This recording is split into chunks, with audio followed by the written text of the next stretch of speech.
Le connais-tu? Freddie Mercury. Le connais-tu? Cet homme a fait chanter 80 000 personnes d'une seule voix, dans un stade entier, rien qu'en tapant dans ses mains. 2 milliards de téléspectateurs à travers le monde ont regardé ce moment en direct. Et pourtant, l'homme qui a électrisé la planète entière cachait un secret qu'il n'a jamais révélé publiquement. Jusqu'à la veille de sa mort. Voici l'histoire de Freddie Mercury. Il naît en 1946 sous le nom de Farrokh Bulsara, sur l'île de Zanzibar, en Afrique de l'Est, dans une famille d'origine perse pratiquant une religion millénaire, le zoroastrisme. Envoyé en pensionnat en Inde dès l'âge de 8 ans, il y apprend le piano, la boxe, et se fait surnommer Freddie par ses camarades, un nom qu'il gardera toute sa vie. En 1964, une révolution éclate à Zanzibar. Sa famille doit fuir précipitamment vers l'Angleterre, laissant tout derrière elle. Freddie a alors 17 ans. Ce déracinement brutal, il ne l'évoquera presque jamais publiquement par la suite.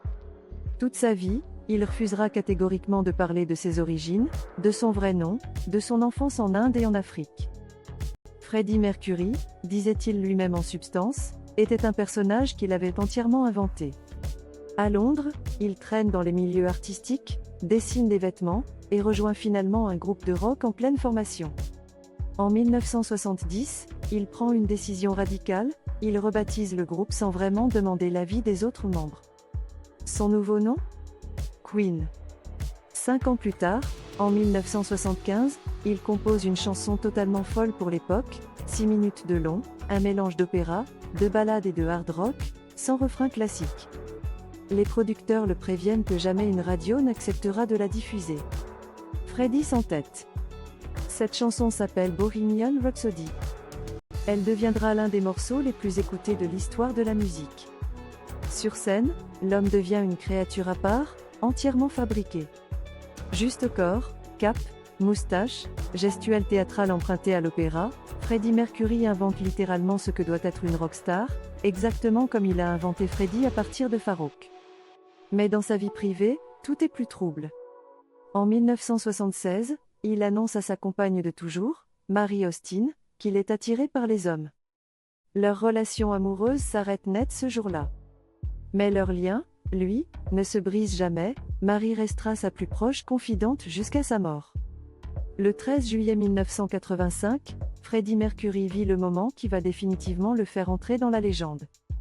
Sur la scène du Live Aid, au stade de Wembley, devant 2 milliards de personnes à travers le monde, il fait taper dans les mains 80 000 spectateurs comme un seul homme, avant de tenir une note si longue qu'elle restera surnommée, dans l'histoire du rock, la note qui a fait le tour du monde.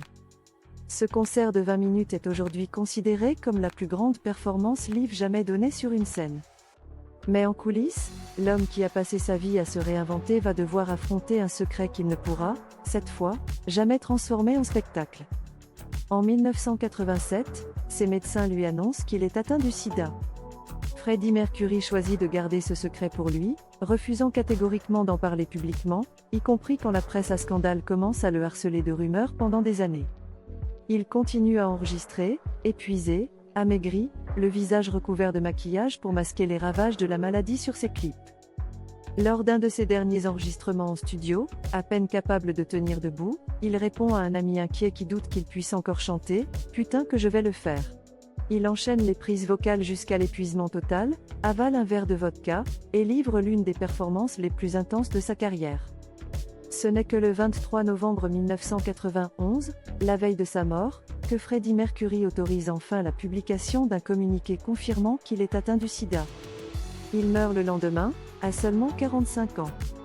Selon ses dernières volontés, son corps est incinéré selon le rite de sa religion d'origine, celle-là même qu'il avait cachée toute sa vie derrière le personnage de Freddie Mercury.